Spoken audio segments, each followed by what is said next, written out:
आज हमारा जो टॉपिक है वो है हेलो एल्केन के निर्माण की विधियाँ। और वो विधियाँ कौन कौन सी है देखते हैं। तो सबसे पहली विधि जो है वो है हाइड्रोकार्बन से। हाइड्रोकार्बन से। दूसरी विधि जो हमारी है वो है एल्कोहल से। तीसरी विधि जो हमारी है वो है प्राथमिक एमीन से।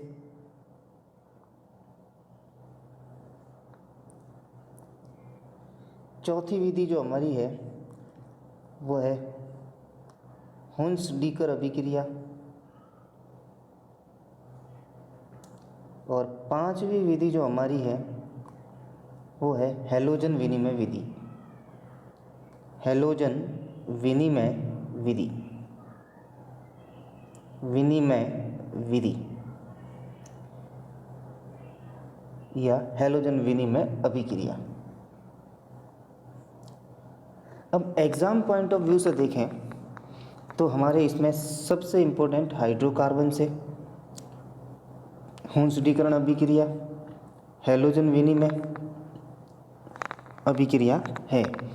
तो हम अब सबसे पहले जो बात करेंगे वो बात करेंगे हाइड्रोकार्बन से। बात करते हैं हम यहाँ पे सबसे पहली विधि जो है हमारे पास हाइड्रोकार्बन से। अब हाइड्रोकार्बन से कैसे वो देखें तो हाइड्रोकार्बन तो हम जानते हैं तीन है, एल्केन, एल्कीन, एल्काइन। ये तीन हाइड्रोकार्बन है। अब इन तीनों हाइड्रोकार्बन से हमें हेलो एल्केन बनाना है तो इसके लिए हम जो यूज़ करते हैं एल्केन और एल्कीन, इन दो हाइड्रोकार्बन का यूज़ करके जो हम निर्माण करेंगे हेलो एल्केन का। तो इसमें सबसे पहले लेते हैं हम इसके अंदर एल्केन से। अब एल्केन से कैसे? एल्केन से भी जो है वो है हैलोजनीकरण द्वारा। हैलोजनीकरण द्वारा। अब हैलोजनीकरण द्वारा कैसे वो देखना है। तो हैलोजनीकरण का मतलब होता है कि हैलोजन का योग। हैलोजन का योग। अब कैसे होगा इसका योग देखते हैं हम इसके अंदर। तो हम सबसे पहले क्या करते हैं, मैंने एक एल्केन लिया यानी मेथेन लिया। इस मेथेन से जो हमें अभिक्रिया करवाते हैं Cl2 की और सूर्य के प्रकाश की उपस्थिति में, तो क्या बनेगा, इससे CH3Cl भी बन सकता है, इससे CH2Cl2 भी बन सकता है, इससे CHCl3 भी बन सकता है और इससे CCl4 भी बन सकता है। यानी इस विधि के द्वारा जो हेलो एल्केन है उन हेलो एल्केन का क्या प्राप्त होगा, हमें मिश्रण प्राप्त होगा। तो किसी भी पर्टिकुलर यानी किसी भी एक हेलो एल्केन को प्राप्त करने के लिए ये विधि उपयुक्त नहीं है। इस कारण से इस विधि का प्रयोग नहीं किया जाता है। इस विधि में मुख्यतः हो क्या रहा है, हाइड्रोजन परमाणु का हैलोजन परमाणु के द्वारा प्रतिस्थापन हो रहा है। हमारी दूसरी जो विधि है इसके अंदर वो है एल्कीन से। अब एल्कीन से हेलो एल्केन कैसे प्राप्त करेंगे, तो उसके लिए जो अभिक्रिया है वो है हमारे यहाँ पे हाइड्रो हैलोजनीकरण द्वारा। हाइड्रो हैलोजनीकरण द्वारा। जनीकरण द्वारा। अब हाइड्रो हैलोजनीकरण द्वारा कैसे वो देखते हैं हम। तो हाइड्रो हैलोजनीकरण का मतलब क्या होता है, हाइड्रोजन तथा हैलोजन परमाणु का योग। परमाणु का योग। अब योग कैसे होगा, तो यहाँ पर हम एल्कीन की बात करें तो एल्कीन भी दो प्रकार की होती है। पहली है सममित एल्कीन, सममित एल्कीन, और दूसरी एल्कीन जो हमारे पास होती है वो असममित एल्कीन। अब सबसे पहली बात करें सममित एल्कीन क्या होती है, उसका उदाहरण लेके CH2 डबल बॉन्ड CH2 है। तो इस एल्कीन में डबल बॉन्ड के लेफ्ट हैंड साइड में और राइट हैंड साइड में दोनों तरफ परमाणुओं की संख्या जो होगी वो क्या होगी, समान होंगी। परमाणुओं की संख्या समान है तो इस कारण ये सममित एल्कीन है। एक और उदाहरण लें इसके अंदर, CH3 CH double bond CH3। तो इसमें भी देखा जाए डबल बॉन्ड के एक तरफ और दूसरी तरफ दोनों तरफ परमाणुओं की संख्या समान है तो ऐसी एल्कीन को कहते हैं सममित एल्कीन। अब बात करें सममित एल्कीन की अभिक्रिया, करवाते हैं हम HX से CH2 डबल बॉन्ड CH2, इसकी अभिक्रिया करवाएं हम HBr से। तो होगा क्या, इस HBr में से H कहीं पर भी जोड़ दो और Br कहीं पर भी जोड़ दो, उत्पाद में कोई फ़र्क नहीं पड़ेगा। देखते हैं कैसे। एक बार मैं H यहाँ पे जोड़ता हूँ तो मेरे पास 2 H थे, हो गए 3, सिंगल बॉन्ड CH2 और यहाँ पर आके जुड़ गया Br, यानी एक बंध टूटा और 2 परमाणु आके जुड़े। अब इसी अभिक्रिया को मैं क्या करता हूँ, इस तरीके से लिखता हूँ कि Br मैं पहले वाले कार्बन पे जोड़ दूँ और H जो है मैं दूसरे वाले कार्बन पे जोड़ दूँ। तो इसमें देखा जाए जो उत्पाद बन रहा है दोनों के अंदर वो दोनों में सेम बन रहा है और उत्पाद का नाम है ब्रोमो एथेन। तो दोनों के अंदर जो उत्पाद है वो समान बन रहा है, इसलिए सममित एल्कीन में HBr के योग में हाइड्रोजन कहीं पर भी या किसी भी डबल बॉन्डेड कार्बन पर जुड़े कोई फर्क नहीं पड़ता है। नेक्स्ट दूसरी एल्कीन लें तो दूसरी एल्कीन जो हमारी है वो है असममित एल्कीन। असममित एल्कीन, असममित एल्कीन में योग कैसे होगा वो देखना है। अब असममित एल्कीन क्या होती है, पहले उसका उदाहरण देखें। तो ये जो एल्कीन का उदाहरण बना रहा हूँ CH2 CH double bond CH2, इसमें डबल बॉन्ड के एक तरफ परमाणु की संख्या अलग है और दूसरी तरफ परमाणु की संख्या अलग है, तो ऐसी एल्कीन को कहते हैं असममित एल्कीन। देखा जाए तो यहाँ पर परमाणु की संख्या कुल 3 है और इसमें देखा जाए तो यहाँ पर परमाणु की संख्या कुल 6 है। तो डबल बॉन्ड के दोनों तरफ जब परमाणुओं की संख्या भिन्न भिन्न हो तो ऐसी एल्कीन को कहते हैं असममित एल्कीन। अब बात करते हैं एक और एग्जाम्पल लें, CH3 CH2 CH double bond CH2। तो इधर भी परमाणु की संख्या अलग और उधर भी परमाणु की संख्या अलग, तो ये किसका उदाहरण है, असममित एल्कीन का उदाहरण है। अब बात करें इस असममित एल्कीन में अभिक्रिया का, तो असममित एल्कीन में अभिक्रिया में जो है HBr का जो योग होता है वो आपने 11वीं कक्षा में एक नियम पढ़ा था, मार्कोनिकॉफ नियम। मार्कोनिकॉफ नियम, उस नियम के अनुसार होता है।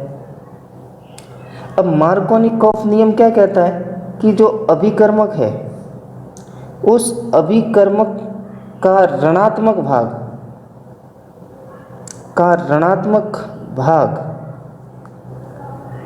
उस द्विबंधित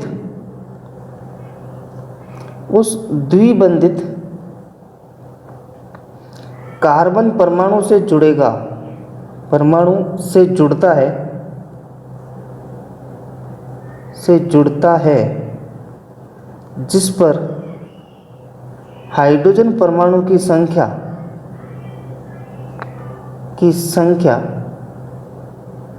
न्यूनतम हो।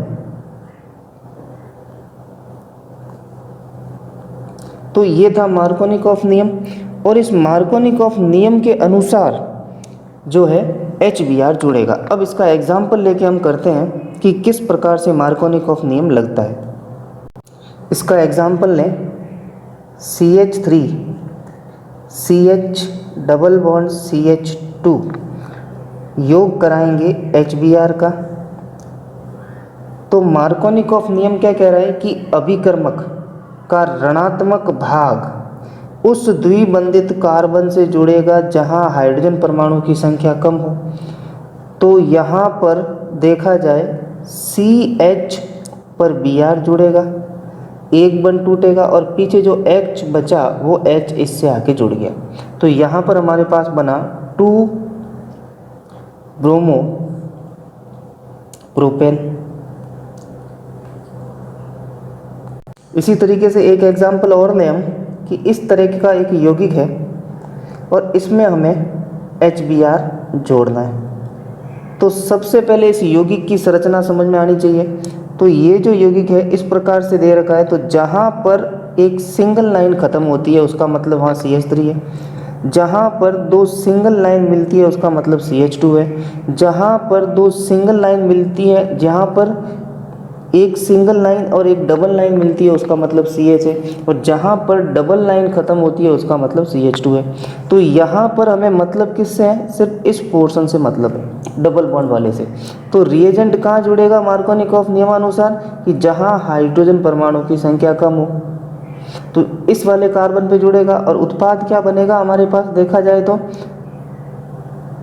बंद तोड़ा, यहाँ पर आके जुड़ गया Br, और यहाँ पे हाइड्रोजन आपकी इच्छा हो तो जोड़ो, नहीं तो मत जोड़ो, क्योंकि जहाँ लाइन ख़त्म होती है उसका मतलब क्या है, वो CH3 समूह है। तो H तो CH2 तो था, एक H और आ गया तो CH3 हो गया, और जोड़ना चाहे तो आप बता सकते हैं। तो इस प्रकार से इसका योग होगा।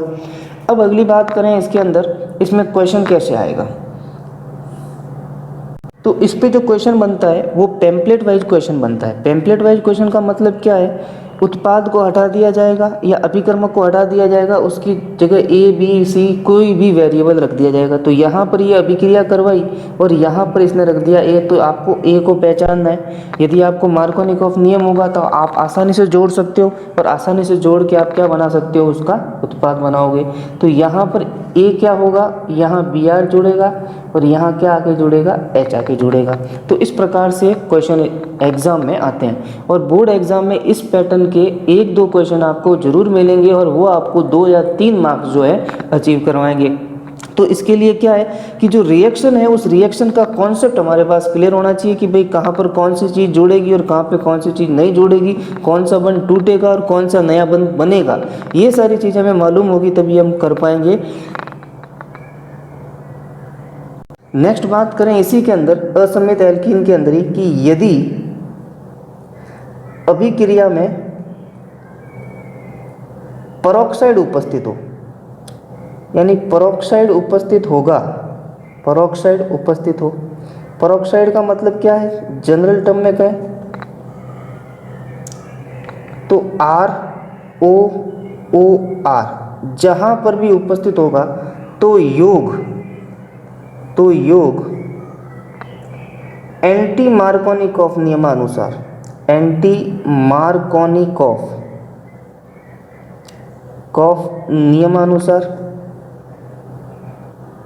नियमानुसार या एंटी मार्कोनिकॉफ को दूसरा नाम क्या है, इसे खरांश प्रभाव भी कहते हैं, खरांश प्रभाव भी कहते हैं, या अगला नाम क्या है इसका, इसे पेरोक्साइड प्रभाव भी कहते हैं। तो इसमें से किसी भी विधि के द्वारा इसका आप किसी भी नाम का प्रयोग करके आप जो है पेरोक्साइड की उपस्थिति में जो है जोड़ सकते हैं। अब इसके एग्जाम्पल की बात करते हैं, कैसे एंटी मार्कोनिकॉफ लगेगा और कब मार्कोनिकॉफ नियम लगेगा उसके बारे में।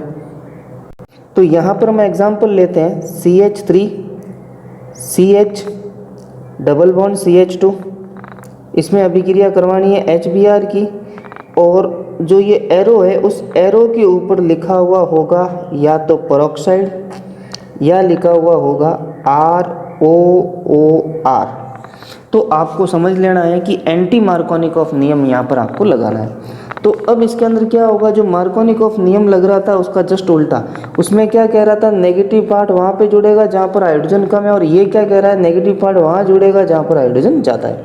तो उत्पाद क्या बनेगा हमारा, CH3 CH यहाँ पे आके जुड़ेगा H, तो एक H था CH2 हो गया, ये CH2 और इसके साथ क्या आके जुड़ गया, Br आके जुड़ गया। तो इस प्रकार से पेरोक्साइड लिखा हुआ हो तो एंटी मार्कोनिकॉफ नियम का योग करना है, और पेरोक्साइड नहीं लिखा हुआ हो तो सामान्य क्या करना है, इसके अंदर मार्कोनिकॉफ नियम का योग करना है। और सममित एल्कीन हो तो न तो मार्कोनिकॉफ नियम लगेगा और न ही एंटी मार्कोनिकॉफ नियम लगेगा। तो एग्जाम पॉइंट ऑफ व्यू से टेम्पलेट वाइज क्वेश्चन के अंदर जो है ये एक इम्पोर्टेंट टॉपिक है, तो इसे प्लीज़ जो है बार बार देखें, ताकि आपके दिमाग में क्लियर हो सके कि हमें क्या चीज़ है और क्या कॉन्सेप्ट कह रहा है और किसके अकॉर्डिंग हमें जोड़ना है। अब हेलो एल्केन प्राप्त करने की जो दूसरी विधि है वो विधि है हमारे पास अल्कोहल से। अब एल्कोहल से हम हेलो एल्केन कैसे प्राप्त करेंगे, उसके लिए हमारे पास 3 तरीके हैं। पहला है हाइड्रो हैलोजनीकरण द्वारा। अब हम बात करते हैं यहाँ पर दूसरी विधि जो थी हमारी एल्कोहल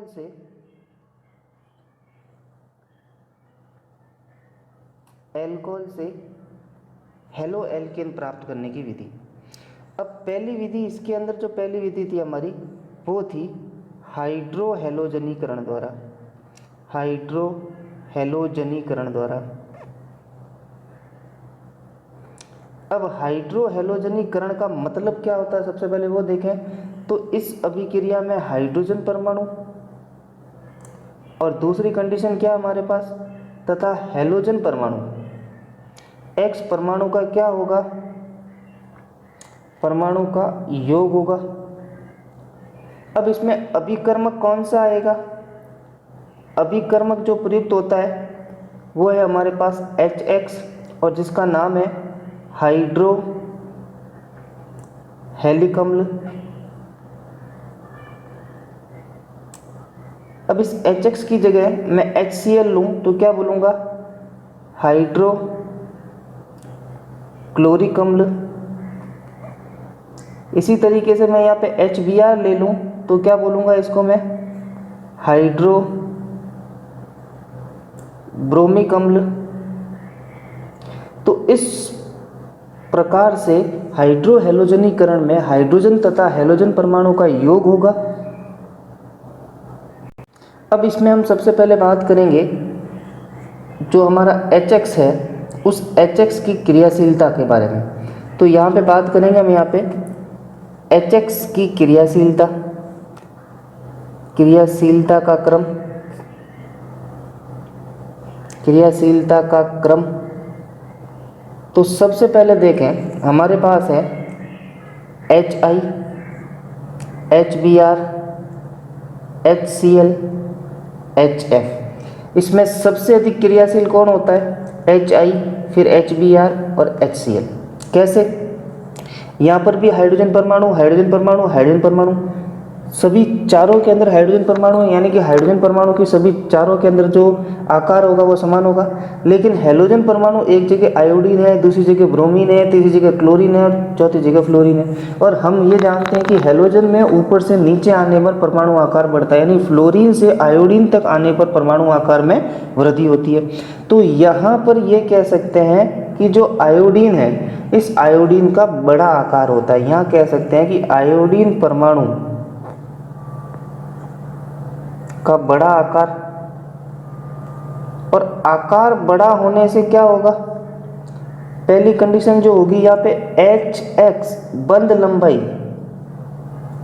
वो क्या होगी, उच्च होगी। और HX बंध लंबाई उच्च होने से क्या होगा, HX बंध आसानी से टूटेगा। और जब HX बंध आसानी से टूट जाता है इसका मतलब क्या होगा, उनमें आवेश आ जाएगा और क्रियाशीलता में क्या होगी, वृद्धि होगी। तो इस प्रकार कह सकते हैं परमाणु आकार के आधार पर कि आयोडीन का आकार बड़ा होने के कारण HX बंध की लंबाई ज़्यादा होगी, HX बंध आसानी से टूटेगा और आसानी से टूटेगा मतलब वो अधिक क्रियाशील होगा। अब यहाँ पर पहले हम सबसे पहले सामान्य उदाहरण लेते हैं इसका। अब देखें इसके अंदर एल्कोहल लिया ROH, इसकी अभिक्रिया HBr से करवाते हैं। तो यहाँ पे क्लियर है H पॉजिटिव वो H माइनस निकल जाएगा बाहर और क्या बन जाएगा RBr प्लस क्या निकलेगा H2O निकलेगा।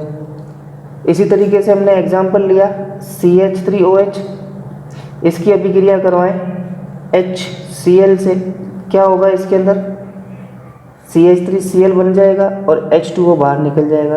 तो इस प्रकार से हाइड्रो हैलोजनीकरण द्वारा एल्केन का निर्माण होता है। लेकिन जो इसमें इंपॉर्टेंट बात है वो है ल्यूकास परीक्षण की, ल्यूकास परीक्षण।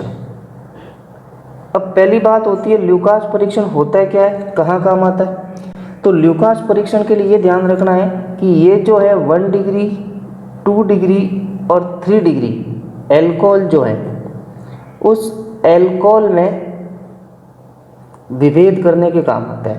यानी 1 डिग्री 2 डिग्री 3 डिग्री एल्कोहल को अलग अलग करने में जो है काम आएगा। अब ल्यूकास परीक्षण में जो अभिकर्मक यूज होता है उसको बोलते हैं ल्यूकास अभिकर्मक। और ल्यूकास अभिकर्मक जो है वो होता है ZnCl2 प्लस HCl का मिश्रण जो है ल्यूकास अभिकर्मक कहलाता है।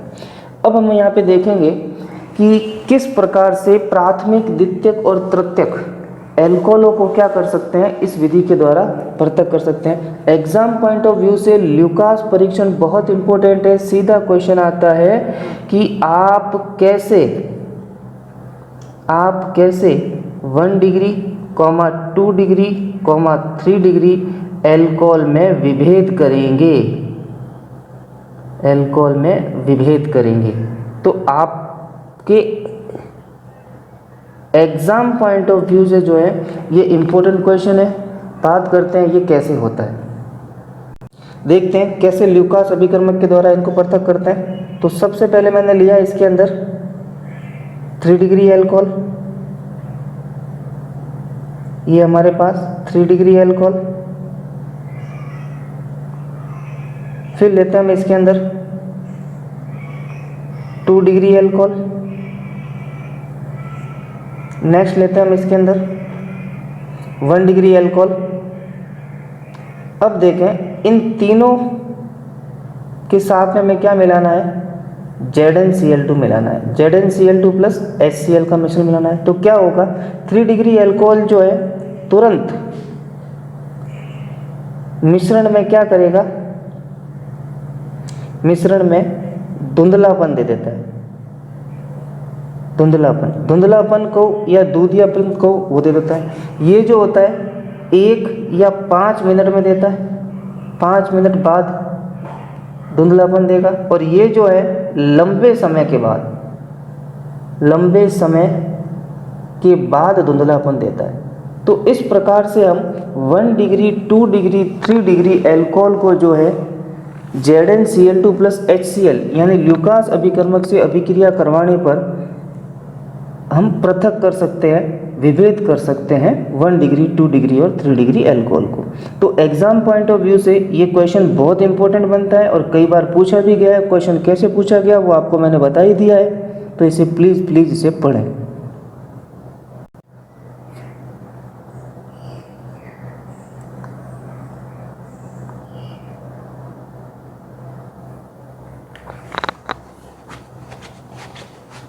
नेक्स्ट बात करते हैं एल्कोहल से हेलो एल्केन प्राप्त करने की जो तीसरी विधि जो है और अंतिम विधि है वो है PCl3 और PCl5 से। अब इसमें एक पॉइंट हमेशा ध्यान रखना है कि जब भी PCl3 का प्रयोग करेंगे फॉस्फोरिक अम्ल निकलेगा H3PO3, और जब भी PCl5 का प्रयोग करेंगे तो हमेशा जो है POCl3 फॉस्फोरस ऑक्सीक्लोराइड निकलेगा। और ये जो टर्म है और ये जो रिएक्शन है ऑर्गेनिक केमिस्ट्री के 10 से लेकर 14 या 13 तक जितने भी चैप्टर हैं उन सभी चैप्टर में ये रिएक्शन आएगी। तो इसी चैप्टर में आप क्लियर कर लें कि जब भी PCl3 है तो H3PO3 निकलेगा, जब भी PCl5 है तो POCl3 निकलेगा।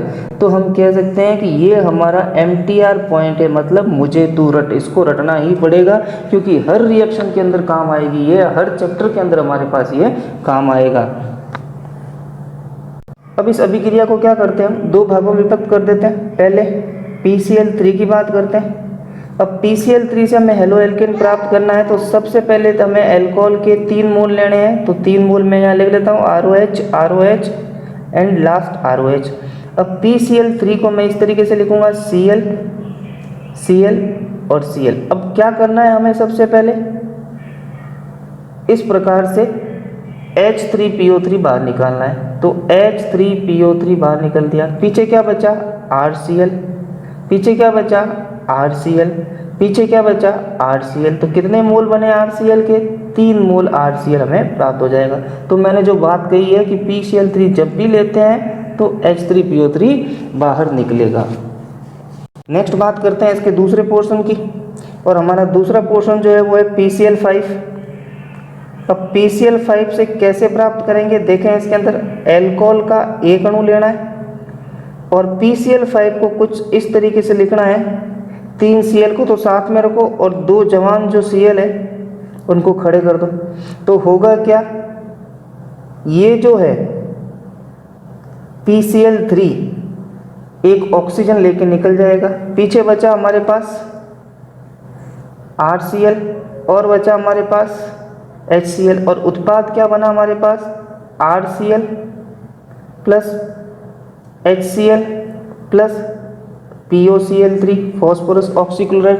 तो इस प्रकार से POCl3 की अभिक्रिया PCl5 की अभिक्रिया के द्वारा जो है हम RCl प्राप्त करते हैं। तो यहाँ पर हमारे जो है एल्कोहल से प्राप्त करने की तीनों विधियाँ जो है वो खत्म होती है। अब हम अपनी नेक्स्ट विधि की तरफ बढ़ते हैं जो कि वेरी इंपॉर्टेंट है, वो है हुंस-डीकरण अभिक्रिया। तीसरा पॉइंट लेते हैं, हुंस-डीकर अभिक्रिया। अब हुंस-डीकर अभिक्रिया के अंदर सबसे पहले कौन सा यौगिक लेना है, हमको लेना है RCOOAG। इसको बोलते हैं कार्बोक्सिलिक अम्ल का, कार्बोक्सिलिक अम्ल का सोडियम सिल्वर लवण, सिल्वर लवण। इस लवण की अभिक्रिया करवानी हमें Br2 से और Br2 से किसकी प्रेजेंस में, CCl4 की प्रेजेंस में। तो होगा क्या, सबसे पहले हमें जो ये CO2 दिख रहा है, इस CO2 को बाहर निकालें, CO2। नेक्स्ट बात आती है, हमारे पास जो R है वो R क्या करेगा, एक Br लेके निकल जाएगा, यानी RBr बाहर आ गया। पीछे क्या बचा हमारे पास, ओनली 4 AgBr बचा। तो इस प्रकार से जो है हुंस-डीकर अभिक्रिया होती है। इसका एग्जाम्पल लें हम हुंस-डीकर अभिक्रिया का, तो हमने लिया CH3C double bond O OAG, इसको बोलते हैं सिल्वर एसीटेट। अब इस सिल्वर एसीटेट की अभिक्रिया करवानी है हमें Br2 से, किसकी प्रेजेंस में, CCl4 की प्रेजेंस में। पहला काम क्या करना है, CO2 गैस निकालनी है, चलो भाई निकाल दी। दूसरा काम क्या करना है, CH3 और Br, चलो भाई CH3 और Br, और लास्ट जो बचा AgBr। तो इस प्रकार से हम जो है हुंस-डीकर अभिक्रिया के द्वारा हेलो एल्केन प्राप्त करते हैं। अब बात करते हैं इन पर क्वेश्चन कैसे आते हैं। पहली बात, एग्जाम पॉइंट ऑफ व्यू से देखें तो ये अभिक्रिया बहुत इंपॉर्टेंट है और कई बार पूछी जा चुकी है और पूछी जा सकती है। अब इस पे क्वेश्चन कैसे आते हैं, पहला क्वेश्चन तो वही सिंपल क्वेश्चन बनता है कि हुंस-डीकर अभिक्रिया का रासायनिक समीकरण लिखिए। समीकरण लिखिए। दूसरा क्वेश्चन जो हमारे पास बनता है इसके अंदर वो है, आप सिल्वर एसीटेट से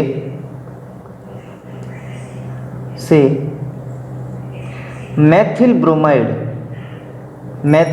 ब्रोमाइड कैसे प्राप्त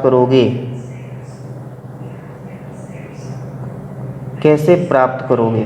तो ये कन्वर्जन बेस्ड क्वेश्चन हो गया। नेक्स्ट क्वेश्चन जो हमारा बनता है वो है पैम्पलेट वाइज क्वेश्चन। अब पैम्पलेट वाइज क्वेश्चन कैसे, आपको पहले मैंने बता दिया कि एक प्रोडक्ट या रिएक्टेंट किसी को हाइड कर देंगे और उस पर A या B या कुछ भी लिख देंगे और फिर कहेंगे कि पहचानिए ये क्या है। जैसे इसमें मैंने क्या कर दिया, इस रिएक्शन के अंदर जो है यहाँ पे लिख दिया A, फिर कर दिया Br2 और फिर कर दिया मैंने CCl4, यहाँ पे लिख दिया मैंने B, यहाँ पे लिख दिया मैंने CO2 और फिर लिख दिया साथ में AgBr। तो आपको क्या करना है, इन दोनों चीज़ों को पहचानना है। तो यदि आपने अभिक्रिया पढ़ी होगी और 2-3 बार रिवाइज की होगी तो अपने आप इन रिएजेंट को देखकर आपके दिमाग में आंसर आ जाएगा कि यहाँ पे A क्या होगा, यहाँ पर B क्या होगा। तो A जो होगा बेटा वो होगा silver salt of carboxylic acid, यानी कहने का मतलब सिल्वर एसीटेट होगा, जो अभी बात कर चुके हैं, 8C double bond O OAG। और B जो होगा हमारे पास वो होगा RBr। तो इस तरीके के 3 या 4 प्रकार के क्वेश्चन इसके अंदर बनते हैं और वेरी वेरी इंपॉर्टेंट है एग्जाम पॉइंट ऑफ व्यू से।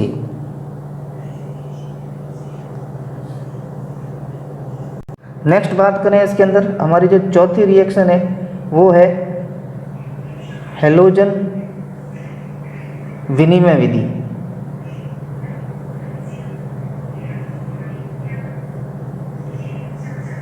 या हैलोजन विनिमय अभिक्रिया। अब होगा क्या, इसमें से एक यौगिक में से दूसरे यौगिक के हैलोजन का विनिमय होगा, नहीं एक यौगिक का हैलोजन दूसरे यौगिक के हैलोजन के द्वारा प्रतिस्थापित हो जाएगा। अब इसमें 2 अभिक्रियाएं हैं। पहली अभिक्रिया जो है वो है फिंकल स्टेन अभिक्रिया। अब फिंकल स्टेन अभिक्रिया में क्या होगा, एक बात इसमें ध्यान रखनी है, नोट करने लायक है। इसमें फिंकल का F लिखा है, तो यानी कि F परमाणु का प्रतिस्थापन या F परमाणु का विनिमय इस अभिक्रिया के द्वारा नहीं होता है। विनिमय इस अभिक्रिया के द्वारा नहीं होता है।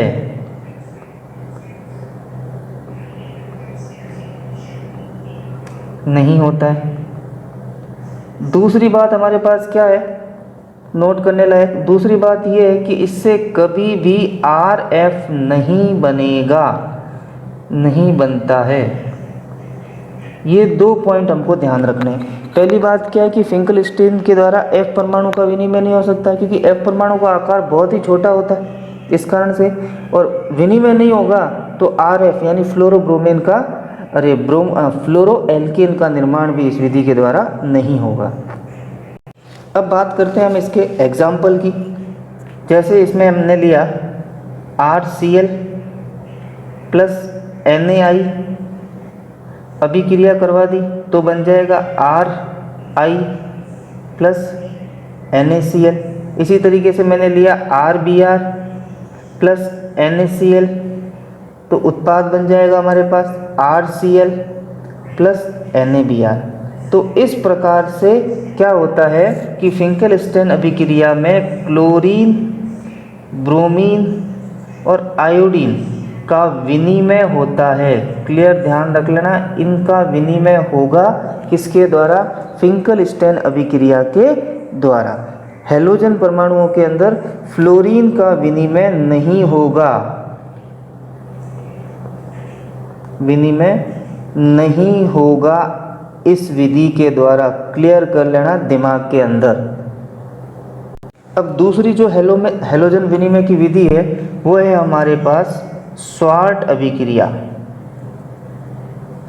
अब स्वार्ट अभिक्रिया के द्वारा कैसे, तो इसमें जो अभिकर्मक प्रयुक्त होते हैं वो अभिकर्मक हमारे पास है AgF,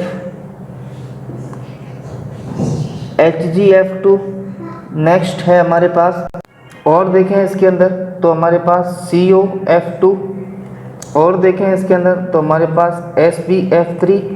इन 4 अभिकर्मकों के द्वारा क्या चीज़ होगी, पहली कंडीशन होगी कि F परमाणु का विनिमय होगा, का विनिमय होगा।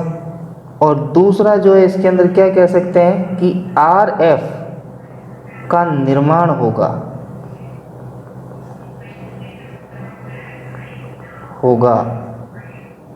अब देखें ये अभिक्रिया होती कैसे है। मैंने लिया यहाँ पर RI,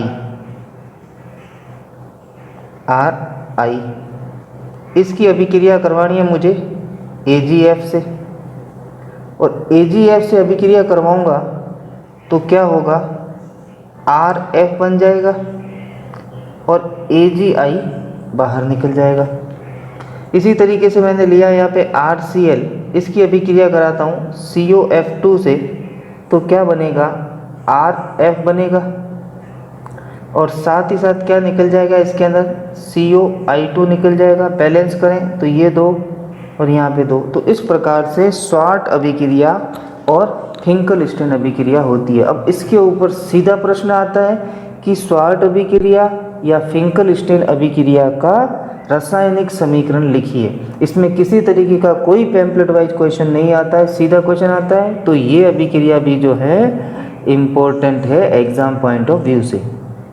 अब जो लास्ट अभिक्रिया बची है वो इतनी इम्पोर्टेंट नहीं है, और वो लास्ट अभिक्रिया है प्राथमिक एमीन से।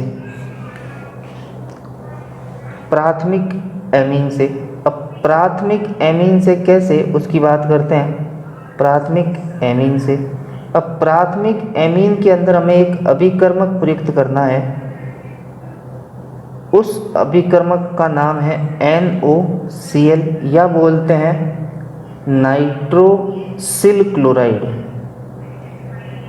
नाइट्रोसिल क्लोराइड, या इसका नाम है टिल्डेन अभिकर्मक। टिल्डेन अभिकर्मक। अब देखते हैं किस प्रकार से टिल्डेन अभिकर्मक के द्वारा प्राथमिक एमीन की सहायता से जो है हमें हेलो एल्केन प्राप्त होता है। तो हमें इस अभिक्रिया में क्या करना है, प्राथमिक एमीन लेना है। प्राथमिक एमीन को मैं इस तरीके से लिखता हूँ RNH2 को, और दूसरा जो है हमारे पास नाइट्रोसिल क्लोराइड, उसको मैं इस तरीके से लिखता हूँ N डबल बॉन्ड O। तो करना क्या है, सामने ही दिख रहा है हमको RCl, H2O बाहर निकल गया, और जो उत्पाद बना RCl N2 प्लस इसके अंदर जो बना H2O बना। तो इस प्रकार से हमने हेलो एल्केन के निर्माण की सभी विधियां पढ़ी है। कुछ विधियों पर पैम्पलेट वाइज क्वेश्चन आते हैं, और कुछ विधियों पर जो है डायरेक्ट क्वेश्चन पूछे जाते हैं। तो इन सब के बारे में हमने पढ़ा है। आज के लिए बस मैं इतना ही कहना चाहूँगा। Thank you.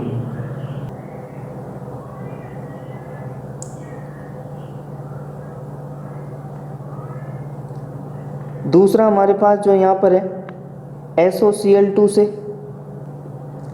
तीसरा हमारे पास जो यहाँ पर है वो है PCl3 या PCl5 से। तो इन 3 तरीक़ों से जो है एल्कोहल के द्वारा हम प्राप्त कर सकते हैं हेलो एल्केन को।